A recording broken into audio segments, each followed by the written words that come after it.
আসসালামু আলাইকুম বন্ধুরা, আমি রাকিব রায়হান। আজকে আপনাদের মাঝে একটা অদ্ভুত ভিডিও গেমসের গল্প নিয়ে হাজির হলাম, যার নাম চুজ অর ডাই। তো কেমন হবে যদি কেউ আপনাকে আপনার স্ত্রীর চোখ অথবা আপনার সন্তানের জিহ্বা সিলেক্ট করতে বলে? আপনি যেটাই সিলেক্ট করবেন সেটাকেই কেটে বাদ দিয়ে দিতে হবে, আর যদি সিলেক্ট না করেন তাহলে আপনাকে মরতে হবে। এমন পরিস্থিতিতে পড়লে আপনি কি করবেন? তো আপনি যাই করেন না কেন, এই গল্পের গেমসটা কিন্তু এমনই সব টাস্ক দিয়ে গল্পের ভেতরের মানুষগুলোকে এই কাজগুলো করতে বাধ্য করেছিল। তো চলুন এমন অদ্ভুত ভয়ঙ্কর মৃত্যুর গেমসটার গল্প শুরু করার আগে ইন্ট্রো চলতে থাকার আপনারা চাইলে ততক্ষণে একটা সাবস্ক্রাইব করে দিতে পারেন। গল্পের শুরুতেই আমরা একজন বখাটে ছেলেকে তার মায়ের সাথে ঝগড়া করতে দেখি, কিন্তু এই সব কিছু সেভ করা বাদ দিয়ে সেই ছেলেটির বাবা একটা অন্ধকার ঘরে বসে ভিডিও গেমস খেলায় ব্যস্ত ছিল। তো তিনি আসলে 1980 সালের একটা সার্ভাইভাল গেমস খেলতে থাকে। তাকে বেশ কয়েকটা প্রশ্ন করা হয় আর সেই লোকটি যথাযথ সেই প্রশ্নগুলোর উত্তরও দিয়ে দেয়। কিন্তু এখন হঠাৎই তাকে একটা অদ্ভুত প্রশ্ন করা হয়, যেখানে লেখা ছিল তোমার স্ত্রীর কান নাকি তোমার সন্তানের জিহ্বা। স্বাভাবিকভাবে লোকটি বেশ অবাক হয়ে যায়, কিন্তু তখনই কম্পিউটার স্ক্রিনে লেখা ওঠে চুজ অর ডাই, অর্থাৎ দুটোর মধ্যে একটা চয়েস করো অথবা নিজে মরে যাও। লোকটি উত্তর দেওয়ার আগে চারদিক থেকে তার ঘরের সাউন্ড সিস্টেমগুলোতে খুব জোরে জোরে একটা কর্কশ শব্দ বেজে ওঠে। লোকটি প্রচণ্ড ভয় পেয়ে কোনো রকমে একটা উত্তর দিয়ে বাহিরে এসে দেখে তার স্ত্রী তার সন্তানের জিহ্বা কেটে হাতে নিয়ে দাঁড়িয়ে আছে। তারা নিজেরাও কিচ্ছু জানতো না এসব কিছু হলো কিভাবে। লোকটি আবার সেই অন্ধকার ঘরে আসলে দেখতে পায় যে সে আসলে তাড়াহুড়ো করতে গিয়ে তার সন্তানের জিহ্বাটাকে চয়েস করেছিল। আর এখন সেই গেমস থেকে তাকে জানানো হয় তার পরিবার আপাতত নিরাপদে আছে। আর এরপরেই মূলত আসল সিনেমা শুরু হয়, যেখানে আমাদের একটা বিশাল বড় বিল্ডিংয়ের পরিষ্কার কর্মী কায়লাকে দেখানো হয়। মেয়েটি তার অসুস্থ মায়ের জন্য অনেক কষ্ট করে টাকা কামাই করতে থাকে। তো যাই হোক, কায়লা আজকে তার কাজ শেষ করে তার একজন বন্ধু আইজ্যাকের বাড়িতে চলে যায়। আইজ্যাক ছিল একজন গেমস ডেভেলপার। আসলে আইজ্যাক মনে মনে কায়লাকে অনেক ভালোবাসতো, কিন্তু কায়লা একজন ছোটখাটো মেকানিকও ছিল, যে কিনা বিভিন্ন ইলেকট্রনিক্স জিনিসপত্র ঠিকঠাক করতে পারতো বলে আজকে কায়লা আইজ্যাকের জন্য একটা জিনিস মেরামত করে তাকে হ্যান্ড ওভার করার জন্য এসেছিল।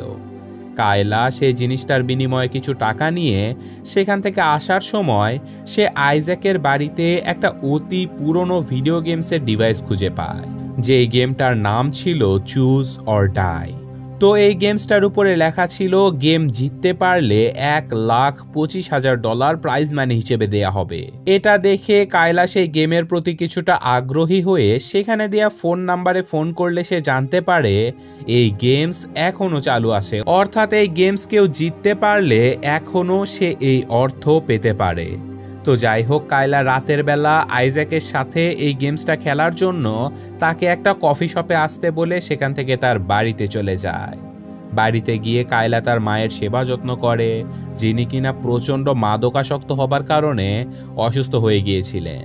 এছাড়াও কায়লা কিছু অতিরিক্ত টাকার জন্য আরও কিছু ইলেকট্রনিক্স জিনিসপত্র ঠিকঠাক করতে থাকে। তো আপাতত হাতের কাজ শেষ করে কায়লা তার ল্যাপটপটা নিয়ে আইজ্যাকের সাথে সেই গেমসটা খেলার জন্য কফি শপে চলে যায়। কিন্তু অনেকক্ষণ আইজ্যাকের জন্য অপেক্ষা করার পরেও আইজ্যাক সেখানে না আসায় কায়লা তার ফোনে মেসেজও করে, কিন্তু কোনো রেসপন্স না পেয়ে কায়লা একা একাই সেই গেমসটা প্লে করে দেয়। গেমসটা শুরু করার সাথে সাথে তাকে কফি বা কেকের ভেতরে একটা চুজ করতে বলা হয়। অদ্ভুতভাবে সেখানে রাখা মেনু কার্ডে শুধু কফি এবং কেকই ছিল। কায়লা বেশ অবাক হয়ে যায়, কিন্তু এদিকে চুজ করতে দেরি হওয়াতে সেই গেম বিভিন্নভাবে কায়লাকে তাড়া দিতে থাকে। এটা দেখে কায়লা কফি চুজ করে, আর সাথে সাথে হোটেলের ওয়েটার যেন ভূতের মতো তার সামনে এসে একাধারে কফি ঢেলে দিতে থাকে।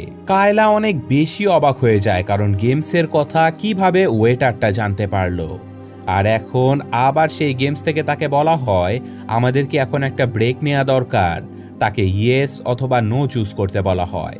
কায়লা গেমটাকে অনেক অদ্ভুত মনে করে তার ল্যাপটপটা বন্ধ করার সাথে সাথে সে একটা ভৌতিক জায়গায় পৌঁছে যায়, যেখানে একটা বাচ্চা ছেলে চিৎকার করে তাকে বারবার বলতে থাকে চুজ করো কায়লা, নয়তো তোমাকে মরতে হবে। কায়লা দ্রুত ভয় পেয়ে জলদি তার ল্যাপটপটা ওপেন করে আর সাথে সাথে সে আবার কফি শপে ফিরে আসে। আর এবার কায়লা একটা ব্রেক চায়, কিন্তু এই ব্রেকের অর্থ আসলে ভাঙা ছিল, অর্থাৎ কায়লা গেমের কাছে ভাঙচুর চেয়ে নিয়েছিল। আর এই ব্রেক চুজ করার সাথে সাথে সেই ওয়েটার মেয়েটি রোবটের মতো সেখানে থাকা কাচের গ্লাসগুলো ভেঙে ফেলতে থাকে। কায়লা কিছু বুঝে ওঠার আগে তাকে আবারও প্রশ্ন করা হয় গ্লাসগুলো কি আরও ভাঙতে থাকবে নাকি পরিষ্কার করবে। কায়লা পরিষ্কার করার কমান্ড দেয়, কিন্তু এই কমান্ডের সাথে সাথে সেই ওয়েটার মেয়েটা গ্লাসের ভাঙা কাচগুলো তুলে নিয়ে কামড়ে কামড়ে খেতে থাকে। রক্ত দিয়ে তার মুখ ভেসে যেতে থাকে। আর কায়লা সেই মেয়েটিকে বাঁচানোর জন্য ছুটে যেতেই হোটেলের মালিক তার সামনে এসে অদ্ভুতভাবে চিৎকার করে ভাইব্রেট করতে থাকে। কায়লা সেই মেয়েটিকে বাঁচানোর অনেক চেষ্টা করলেও সে কোনোভাবেই তাকে থামাতে পারে না। আর এই ঘটনার সাথে সাথে গেমসের লেভেল 1 সাকসেসফুলি পার করতে পারে কায়লা। আর এখন পরের সিনে কায়লা তার বাড়িতে ঘুম থেকে জেগে উঠলে সে দেখতে পায় সেদিনের কফি শপের ঘটনার জন্য তার বাড়িতে পুলিশেরা চলে এসেছে, কারণ সেই ওয়েটার মেয়েটি সেদিন ঘটনাস্থলে মারা গিয়েছিল। তো পুলিশ অফিসারেরা আপাতত এই সব কিছুকে একটা দুর্ঘটনা মেনে নিয়ে সেখান থেকে চলে যায়। কিন্তু এদিকে কায়লার মা প্রচণ্ড পরিমাণে বিষণ্ণ হয়ে পড়েছিল, যার ফলে সে এখন কায়লার দেয়া ওষুধগুলো আর খেতে চায় না, কারণ তার এখন শুধু মাদক চায়। আর মায়ের এমন ব্যবহার দেখে কায়লা রাগ করে বাড়ি থেকে বের হয়ে যেতে থাকে। কিন্তু তখনই সে দেখতে পায় তার ঘরের দরজায় একজন মাদক বিক্রেতা এসে হাজির হয়েছিল। কায়লা লোকটিকে সেখান থেকে চলে যেতে বললেও লোকটি প্রভাবশালী হবার কারণে কায়লা তার কিছুই করতে পারে না। তাই এখন কায়লা সোজা চলে যায় আইজ্যাকের বাড়িতে। সেখানে গিয়ে সে তার বন্ধুকে সবকিছু খুলে বলে যে কিভাবে সেই গেমসটা ওয়েটার মেয়েটাকে মেরে ফেলেছে। কিন্তু স্বাভাবিকভাবেই আইজ্যাক তার কথা বিশ্বাস করার চেষ্টা তো করে ঠিকই, কিন্তু তবুও তার কাছে সবকিছু আজগুবি মনে হতে থাকে। কায়লা আইজ্যাককে বিশ্বাস করাতে না পেরে সেখান থেকে বেরিয়ে আবার চলে আসে তার পরিষ্কার করার কাজ করতে। আর কাজ করতে করতেই রাতের 2টো বেজে যায়। আর তখনই কায়লার ফোনে তার মায়ের ফোন আসে। তার মা চিৎকার করে বলতে থাকে একটা বিশাল ইঁদুর তাকে মারার চেষ্টা করছে। কায়লা কিছু বুঝে ওঠার আগেই মোবাইলের অপর পাশ থেকে ভয়ঙ্কর ইঁদুরের ডাক আসতে থাকে। কায়লার আশেপাশের সকল লাইটস বন্ধ হয়ে যায়। আর তখনই তার সামনে একটা বিশাল কম্পিউটারে সেই মৃত্যুর গেমস আবারও চালু হয়ে যায়। কম্পিউটারের মাধ্যমে কায়লা তার মায়ের আর্তনাদ স্পষ্টভাবে শুনতে পাচ্ছিল। আর সেই কম্পিউটারে তাদের বাড়ির একটা ভিজুয়াল এসে পড়েছিল, যেখানে কায়লা তার মা কোথায় আছে এবং সেই ইঁদুরটা কোথায় আছে তার সব কিছু দেখতে পারছিল। কায়লা কম্পিউটার স্ক্রিনে দেখতে দেখতে তার মাকে ইনস্ট্রাকশন দিতে থাকে যেন তিনি সেই ইঁদুরটা থেকে নিজেকে বাঁচাতে পারে।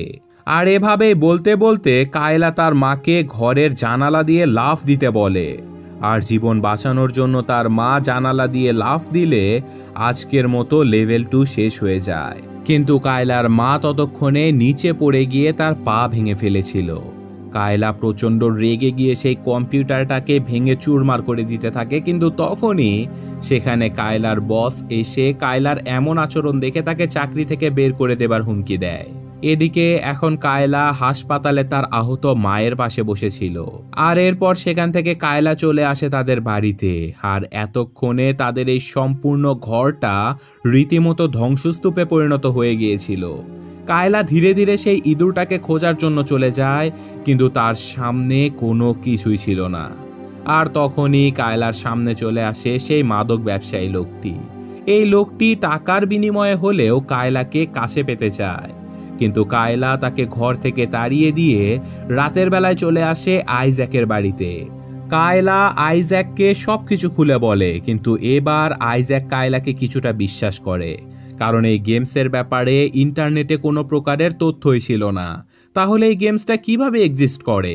আর এই ব্যাপারটা জানার জন্য আইজ্যাক এই ভয়ঙ্কর গেমসটার কোডিংয়ের ব্যাপারে বিভিন্ন রকমের ইনফরমেশন কালেক্ট করতে থাকে।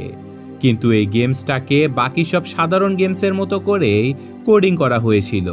তাই কোডিং থেকে কোনো রকমের ক্লু না পেয়ে তারা রাত 2টা বাজার অপেক্ষা করতে থাকে, কারণ এই গেমসটা রাত 2টা বাজলে অটোমেটিক্যালি চালু হয়ে যায়। আর এখন রাত 2টা বাজার সাথে সাথে হঠাৎ করে আইজ্যাকের কম্পিউটারে এই গেমসের অদ্ভুত রকমের কোডিং ল্যাঙ্গুয়েজ ভেসে উঠতে থাকে। তারা কেউই এমন কিছু আগে কখনোই দেখেনি। আর এখনই সবার সামনে সেই গেমসটা আবারও চালু হয়ে যায়। আজকে লেভেল 3 শুরুতে গেমস থেকে বলা হয় যে কায়লা একজন উত্তম সহযোগী পেয়েছে। আর এই গেমসটা এখন আইজ্যাকের সকল কথা এবং ভাবনাগুলো কম্পিউটার স্ক্রিনে টাইপ করে দিতে থাকে। আর কায়লাকে এখন সে দুটো অপশন দেয়, সে কি আইজ্যাকের সাহায্য নিতে চায় কি না। কায়লা উত্তর দিতে কিছুটা দেরি করতেই ভয়ঙ্কর শব্দে কায়লাকে নাজেহাল করে ফেলে এই গেমসটা। আর এটা দেখে আইজ্যাক নিজেই কায়লাকে হেল্প করার জন্য সেই গেমে এন্ট্রি নিয়ে নেয়। কিন্তু এন্ট্রির সাথে সাথে এই গেমস তাদের সামনে দুটো চয়েস রেখে যায়, একটা লাল দরজা, অন্যটা নীল দরজা। জলদি যে কোনো একটা বেছে নিতে হবে। আর এবার আইজ্যাক প্রচণ্ড ভয় পেয়ে যায়, কারণ তার ঘরে আগে এমন দরজা কখনোই ছিল না। সে প্রথমে নীল দরজাটা বেছে নেওয়ার কথা চিন্তা করে, কিন্তু নীল দরজায় কান পেতে শুনতে গেলে এক ভয়ঙ্কর শব্দ শুনে আইজ্যাক এখন লাল দরজা বেছে নিতে বলে কায়লাকে। কায়লা লাল দরজায় কান পেতে কিছু শুনতে না পেরে তারা দুজনেই ঢুকে যায় সে লাল দরজার ভেতরে। আর এই দরজার ভেতরে ঢুকতেই কায়লার সামনে তার মৃত ভাই রিকি অদ্ভুতভাবে দৌড়াতে থাকে। কায়লা যেন তার ভাইয়ের দেখা পেয়ে হিতাহিত জ্ঞানশূন্য হয়ে তার ভাইয়ের পেছনে ছুটতে থাকে। আর ছুটতে ছুটতে তারা একটা কুয়াশাচ্ছন্ন সুইমিং পুলের কাছে চলে আসে। কায়লা এই পুলটাকে দেখেই বলে যে তার ভাই আসলে অনেক বছর আগে এই সুইমিং পুলে ডুবেই মারা গিয়েছিল। কায়লা এখন তার ভাইকে বাঁচানোর জন্য ছুটে চলে যায় সুইমিং পুলের দিকে। আইজ্যাক তাকে আটকানোর অনেক চেষ্টা করলেও কায়লা ততক্ষণে পুলের ভেতরে নেমে পড়েছিল। পুলের ভেতরে প্রচণ্ড কুয়াশা থাকার কারণে সবকিছু অন্ধকার হয়েছিল। আর এই কুয়াশার মধ্যে একটা অদ্ভুত বস্তু আইজ্যাকের উপরে হামলা করে বসে।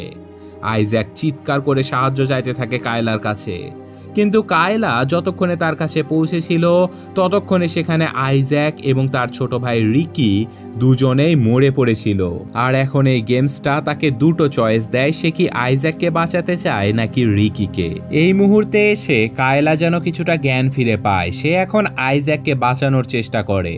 আর এটা দেখে তার মৃত ছোট ভাই রিকি তার উপরে হামলা করে দেয়, কিন্তু কায়লা তার প্রিয় বন্ধুকে বাঁচানোর জন্য নিজ হাতে তার ছোট ভাইকে আবার মেরে ফেলে। আর এর কিছুক্ষণ পরেই আইজ্যাকের জ্ঞান ফিরে আসে।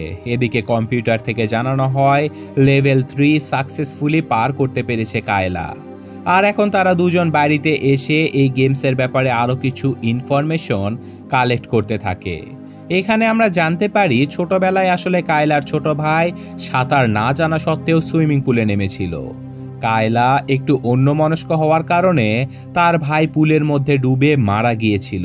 আর সেই থেকে কায়লা নিজেকে অপরাধী মনে করতে থাকে।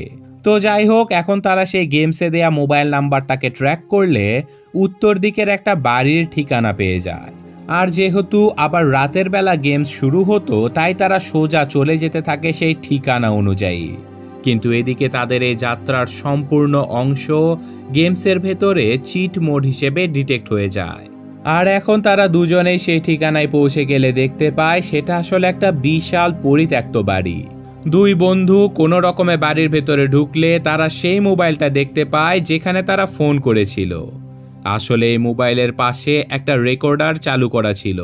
আর তারা বৈদ্যুতিক তারগুলো ফলো করে একটা সার্ভার রুমে পৌঁছে যায়। আসলে এই গেমসটা এই সার্ভার রুমে বসেই তৈরি করা হয়েছিল। তো এখন তারা সেখানে একটা ভিডিও ফুটেজ খুঁজে পায় যেখানে এই গেমসের ক্রিয়েটর কার্সার গেমসের প্রথম বিটা টেস্টিংয়ের ভিডিওটা করে রেখেছিল।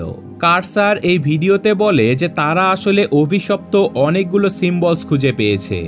তারা কেউ জানে না এই সিম্বলসগুলো কবে আর কোথায় শুরু হয়েছে, তবে তারা কয়েকটা সিম্বলসের অর্থ ডিকোড করতে পেরেছে, যেগুলোর অর্থ হলো আগুন, পানি, রক্ত, এছাড়াও আরও অনেক কিছু। আর এই সিম্বলসগুলো তৈরি করা হয়েছিল মানুষকে কষ্ট দেবার কারণে, কারণ এই সিম্বলসগুলো দিয়ে অদ্ভুতভাবে মানুষকে নিয়ন্ত্রণ করা যেত। আর তাই কার্সার এই সিম্বলসগুলো দিয়ে কম্পিউটার কোডিংয়ের মাধ্যমে একটা গেমের অংশ হিসেবে প্রতিস্থাপন করে দেয়। আর সেই গেমসের নাম দেয় চুজ অর ডাই। তো তো কার্সার এই গেমসের মাধ্যমে মানুষকে বিভিন্নভাবে কষ্ট দেওয়ার প্ল্যান করে, কারণ মানুষ যত কষ্ট পাবে কার্সারের তত বেশি উপকার হবে। তাই এখন কার্সার এই প্রথমবার তার এই গেমসটাকে টেস্ট করতে শুরু করে।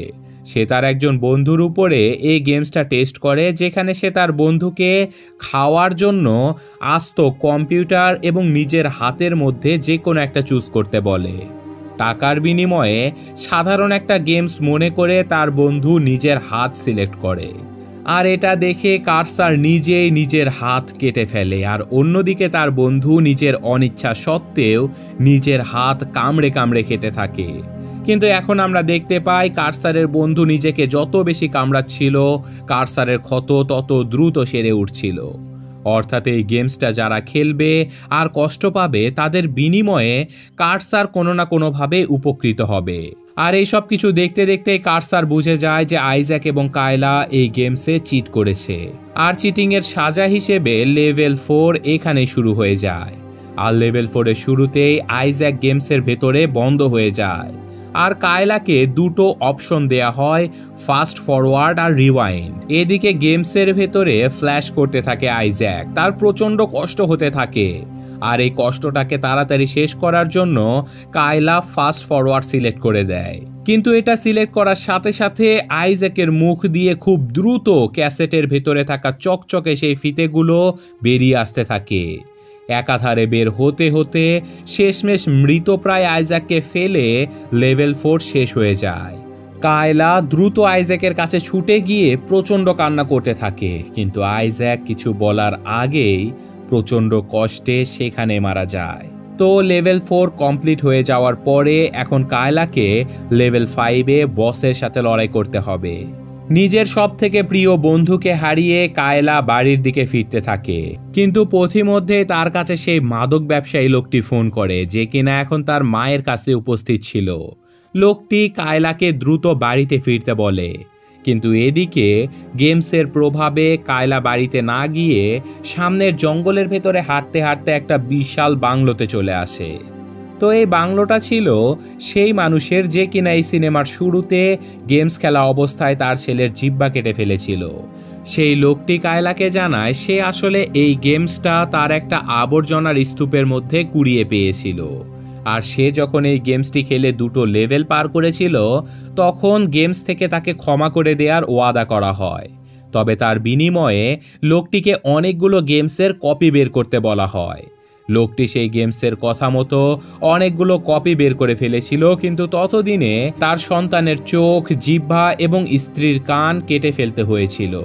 আর এখানে কায়লার মোবাইলে এই গেমসটা আবার শুরু হয়ে যায়, যেখানে তার সাথে বসের ফাইট করার টাস্ক দেয়া হয়।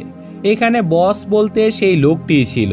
লোকটি কোনোভাবেই নিজেকে ভিলেন আর কায়লাকে হিরো হিসেবে দেখতে চাচ্ছিল না, তাই সে কায়লাকে মারার জন্য ছুটে চলে যায়। সে কায়লাকে মেরেও দেয়, কিন্তু অদ্ভুতভাবে কায়লাকে মারার সাথে সাথে তার নিজের শরীরে আঘাত লাগতে শুরু করে। আসলে এতদিন যাবৎ এই লোকটা ছিল এই গেমসের হিরো, যার ফলে গেমস খেলতে গিয়ে যারা কষ্ট পেত তার বিনিময়ে এই লোকটার উপকার হতো। কিন্তু এখন এই গেমসের হিরো পরিবর্তনের পালা, তাই সেই লোকটি এখন কষ্ট পেলে সেই ব্যথা কায়লা অনুভব করত, আর কায়লা ব্যথা পেলে সেই লোকটি অনুভব করতে পারত ব্যথা। তো এই লোকটিকে আবার তার ছেলে সাহায্য করতে থাকে, কিন্তু অপরদিকে এই লোকটির স্ত্রী আবার কায়লাকে সাহায্য করতে থাকে। কিন্তু শেষমেশ লোকটির হাতে বন্দুক চলে আসায় লোকটি নিজের মাথায় বন্দুক তাক করে ধরে বলে, এই গেমসের হিরো আমি ছিলাম আর আমি থাকব বলে সে নিজের মাথায় শুট করে দেয়। কারণ এর ফলে কায়লার মারা যাবার কথা ছিল, কিন্তু সৌভাগ্যবশত সেই বন্দুকের গুলি শেষ হয়ে গিয়েছিল। এদিকে কায়লা একটা বিশাল পাথর টেনে নিতে থাকে তার বুকে, আর এটা দেখে সেই লোকটা তার কাছে থাকা একটা চাকু দিয়ে নিজের শরীর কেটে ফেলতে থাকে, কিন্তু তার শরীর তো কাটে না, কেটে যায় কায়লার শরীর।